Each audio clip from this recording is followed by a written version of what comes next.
Thank you so much, everyone, for staying with us. There are concerns, and there's an alarm that has been raised by some unions, Nupeng and Pengasan. They're rejecting the proposed sale of strategic oil and gas JV assets, an amendment to the Petroleum Industry Act. There was a press conference jointly addressed today in Abuja. I'd like you to listen to a snippet of that, or perhaps we should just jump into the conversation, because the alarm is that if we go ahead in the effort of the federal government, it will harm and it will hurt the economy, it will hurt the interests of the Nigerian people, and NNPC will have a big hit.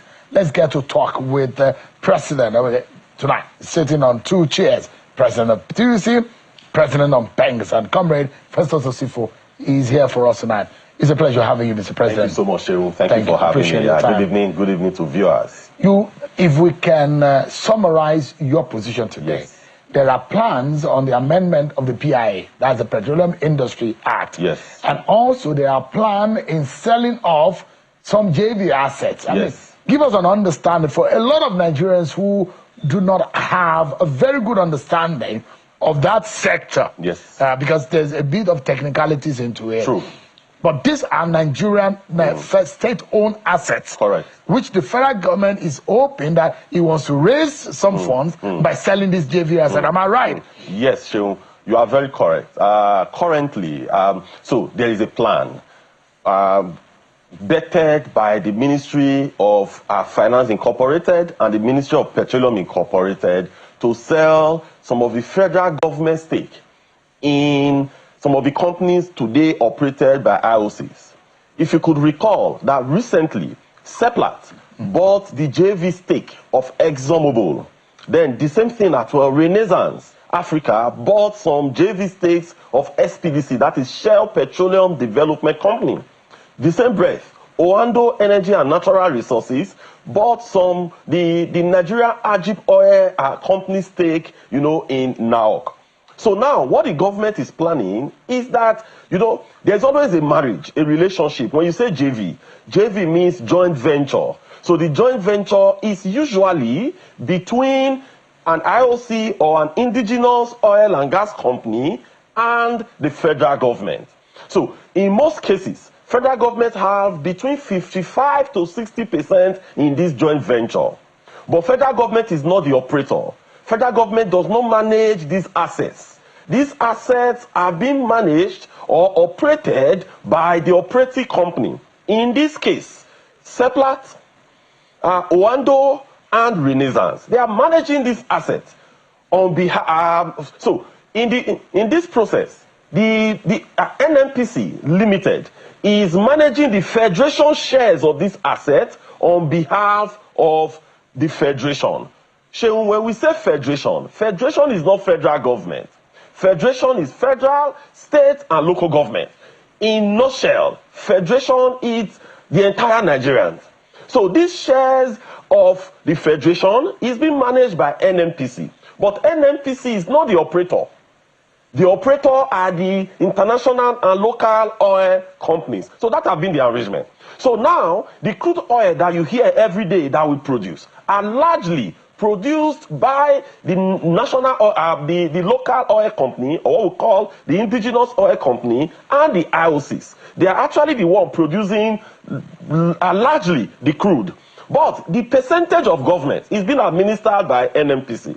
So what government want to do today, Shehu, is that the 55 to 60% stake of government in these JVs, they want to reduce their stake to between 30 to 35%.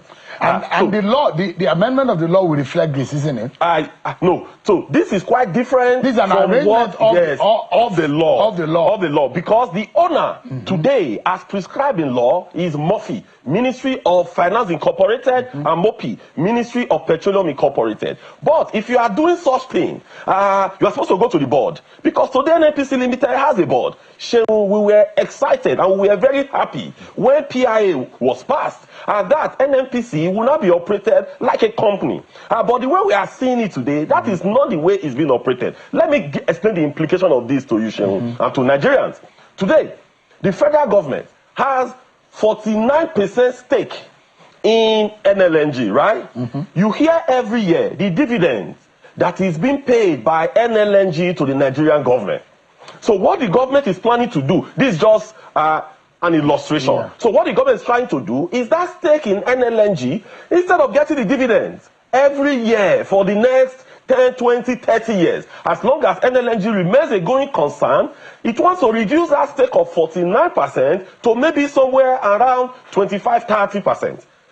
So that dividend you used to get, which is maybe like 1.2, 1.3, 1.5 billion dollars a year, it will no longer be getting it. Instead, it will now be getting maybe somewhere around 500 million dollars per year. So what this is going to do is that today it may bring instant revenue, but the challenge is that it's mortgaging the future of not just us, but the future of generation. Do we have an idea of those people who are hoping to get these assets, buy them? And yes, we are hearing some names, but it's not confirmed yet. We are hearing some names here and there. We are reading in the media who the interested people are, but there is no confirmation but the question, to that as of today. One big question. We now know that some Nigerians are interested. Whether they are the ones pushing to buy the stakes of the federal government, or is the federal government that is pushing to sell the stakes? Well, Shehu, is both. Let me just quickly make one quick illustration, Shehu. Yeah. If you remember, when the PIA was passed, it was said that NNPC Limited is going to go public. You remember in one of the sessions we've had here, we talked about that. So NNPC Limited is to go public. So today, government wants to raise money by selling those assets. It's just like, Shehu, you have a company. You are preparing to list this company in the Nigeria Stock Exchange. And as you are preparing to list it, what you ought to be doing is to preserve the assets. But today, you want to strip the assets, then you will not go to Nigeria Stock Exchange. That company becomes relatively valueless. So that is actually the challenge that we are seeing today. If government wants money, Shehu, if government wants to generate revenue, they should sit down with NNPC, come up with a strategy that could list NNPC Limited in the Nigerian Stock Exchange. Once you list it, you sell some shares. So you can sell the shares of the entire NNPC Limited, some shares, you raise money, and you can use that money to fund other projects, rather than balkanizing the assets. The big question here is that, world over, we know that government is a useless manager of resources and being very profitable, and there are several examples. So the government has not shown real ability to be able to make profit of said asset. Now, and we can debate that all day. The big question is NNPC that we have modeled or we have even tested in this sample of privatization of assets and all of that, is it profitable? Is it doing well? Is it accountable? Yes, so understand let Nigerians understand what these issues are. Today, remember, Pengasan, Nupeng, we have championed that the refineries, government should divest. We are not, understand that, they should divest. They should use the NLNG model. Remember today, government is not the one running NLNG. It is being run by a consortium of Total Energies, ENI, and Shell. They have 51% stake in NLNG, and they are the one running it. So it is just equivalent to government saying that 49% of what I own NLNG I want to sell. Remember, they are not the one running it. So coming down to these assets, it's not NNPC that is running these assets. It's not NNPC that is the operator. The operator of these assets are already private institutions and private companies.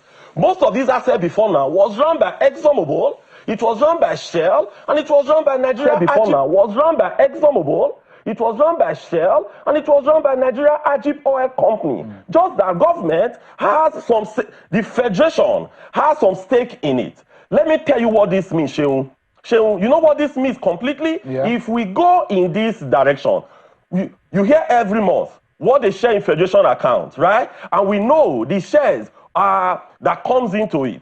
You know, when crude oil price is down, we will be shouting as a country that we cannot defend our naira. So those royalties that come to government, majorly, those profit oil that comes to government, those taxes that come, they are going to reduce drastically once this is done.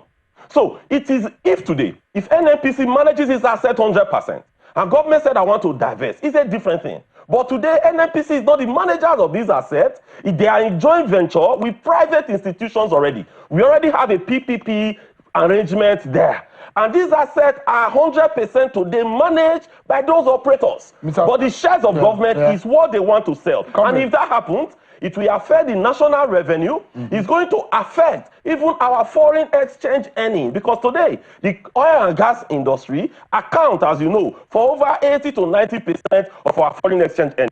And it's our foreign exchange earning that we use in defending the naira. Let me ask you quickly. Is this opposition that some of these unions, which some of you are leading, is it opposing this possibility or this supposed planned move, or in the interest of your members, or or national interest? So you heard everything I've been talking about here. I've not talked about my member. What I'll be talking about here, the bottom line is that it will affect some members. Yes, it will. Because some of them may be out of jobs. Because they are part of Nigerians. But majorly, if, for example, they sell this stake, for example, our members will also get jobs from these companies. See, for example, ExxonMobil left Nigeria, ExxonMobil JV, they left Nigeria. None of our members lost our job. Are you getting it? When ExxonMobil left Nigeria, when Seplat bought ExxonMobil, when Owando bought Nigeria Jeep Company, none of our members lost our job. But what we are saying in this case, we can protect our members from losing jobs. We can sit down with government tomorrow. They will tell us, well, let's sign an agreement, not your member, we go. PIA has already protected our members, but it is beyond our members, Shehu. It is about Nigerians. Shehu, if Nigeria, for example, the 90% earning that we are earning from crude oil, we can no longer earn it. We are now earning like 30% from it. You know what's going to happen? Our naira today that we are struggling to stabilize is going to go down. And when our naira moves from where it is today to about 2, 3, 4,000, it's going to stimulate inflation. And inflation will affect the entire Nigeria. So it's not solely about our members. We know that we have, and there are those who have campaigned on this premise, that we have a revenue problem. Yes. Our ability to produce, to raise revenue for necessary national interest and major national projects is problematic. Yes, correct. Now, don't you think that it makes sense in this present life of ours in this country that the government sale of this asset, because asset sale is not a new conversation, so that we can focus on some other national project that will benefit and bring more money into the country. If the Abacha government, if the Babangida government, if they have sold these assets, let's ask ourselves, where are we going to generate the FS from today that we'll use in supporting our export or even our imports? It's you and some of your colleagues who oppose the sale of refineries under the Yaradua, under the Jonathan government, and you said they should not sell it. Now, the refinery is working. Our position has been this. Yeah. It's been very clear. Over the last 15 years, Pengasan and Nupeng position has been very clear. I have said it in your studio and in other programs for the 18th time. We have advocated that government should bring about the NLNG model. What is NLNG model? The public-private partnership. You give 51% shares to the private, while you keep 49. That has been what we have advocated. Is that not privatization? That has been our position, Shehu. But what about the sale of refineries? That's what I'm saying. About the refinery, that what we have been advocating over the years is not that outright government should, because the reason is this, Shehu. If you strip it 100%, this is what we don't want. Government should leave control. NNPC should give out 51% control of the refinery and allow the private people to come in. When you have 51% control of any company, you are the one that manages the company. But coming down to what we are discussing, Shehu, this is relatively different. Today, if government want to generate revenue, Shehu, don't strip these national assets. This is the asset that has been feeding the federation since oil was discovered. This is the asset that has been feeding the federation since we led the era of granule pyramid. What we are saying, government want to generate revenue. It's okay. Work in the next 3 months. Go and list NNPC Limited in the stock exchange. You heard at a time when Saudi Aramco listed 5% of their shares in their stock exchange. They generated trillions of USD. So list maybe 20-30% shares of NNPC. If government lists 20-30% shares of NNPC in stock exchange in the next 3 months, they are going to make ×5 of the revenue that they are planning to make today. So the question is this: if you want to move these assets to the stock exchange, why will you balkanize it? By the time you balkanize it and you are not moving to the stock exchange, it becomes valueless. So, Shehu, you have a company. You are planning to list that company in stock exchange in the next 2 months. And today, you have 5 offices. You have sold like 3 of them, right? All the equipment in your offices, you have stripped them naked. You have sold them. When you are going to stock exchange, would anybody buy those shares again? What will be the value of the shares? Give me a moment. Government will make more money. Yeah. If today they list NNPC in the stock exchange, they make more money than they are going today. Give me a moment, comrade. We'll go on a break, and when we come back, oil money is a problem money. Take my word for it. We've seen that since the oil boom, it's been a doom.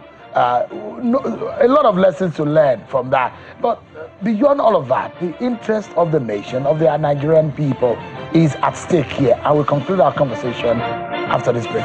Join us. Concluding moments now with Comrade Festus or Sifo, who is on one leg president of TUC and another leg president of Pegasus, and one of the unions opposing the planned sales of federal government JV assets in the oil and gas sector. Thanks so much, Comrade. Quickly, before I go to the other leg of what you were pushing with you and your colleagues today, I blame you and your colleagues. You promised me, Comrade, on this program, that you will hold the government accountable. You will hold the NNPC by the trouser in ensuring that the refineries that we got a $1.5 billion in loan facility to fix, that it will work. Where is that refinery today? Shehu, I listened to a commentary in your station about a week ago or thereabout. Today, you know, we visited the refinery. Shehu, I'm an engineer of over 20 years standing, all right? And I understand how mechanic works. I've worked in the private sector all my life, and I've practiced engineering all my life. So I know a system that is working, and I know a system that doesn't work. I listened to that said the refinery never works. It is not correct. The refinery worked. There is a difference between a piece of equipment working and a piece of equipment working efficiently. You know, in engineering, these are 2 different things. So what happened was that the refineries were shut down. Not because the refineries were not working, but it was actually because what you were feeding into the refinery was crude oil, right? It wasn't water. So when you feed crude from this end, that's the input. Then you are going to get the output from the other end. So when they compare what they were feeding in and what they were getting at the end of the day was not commensurate. So, not that it wasn't functioning, but it wasn't functioning optimally. Because at the end, when you are feeding in, let's assume, you are feeding in crude that costs, let's say, $10 million into the refinery. And at the end, you are getting a product that is worth, let's say, about $9.5 million. Which means that you are running on a loss. So that was exactly what happened. Not that the refineries were not working. I mean, we paid a visit to the new GCU of NNPC Limited, and we put that question to him, Shehu, that why were the refineries shut down? Why are the refineries not working currently? And he told us that this was actually the reason. That not that the refineries were not working, but it was the material balance. The material you feed into the refinery, what you are getting out, it's a bit reduced in terms of value. So that was why they shut it down in order to re-examine the strategy and all that. Which one is what we have asked? The old or the new? No. It wasn't about the new, if you remember. It wasn't the new. What they said, I mean, the one that was working at that then was the old. But there was also a technology gap, Shehu. When those refineries were working, before they were shut down almost 15, 20 years ago, what happened was that the old refinery was feeding product into the new refinery. Because the old refinery has old technology. So it was feeding product into the new refinery. So the new refinery will now produce the PMS, for example, that will give us the right octane number. But they wanted a quick fix. That, okay, let's separate both of them. Instead of the old feeding the new, let's make the old independent. And that is why they were this buying material balance challenge. Crack C5, and they were from Indorama, from what we understand. I said it in your and and blend it with naphtha to get us what we want. That was a quick fix, isn't it? Yes. I said it here in your studio. That was actually what was happening in terms of PMS. But the old refinery as at then was producing DPK and AGO. But overall, you are in a business to make money. Refinery business, the margins are very low. The margins are very small. When is the refinery likely to come back to No, now they are reviewing the overall strategy. What we have advised them, Shehu, is what we have advocated for in the last 20 years, Shehu, almost 20 years. And that has been government. Bring refiners.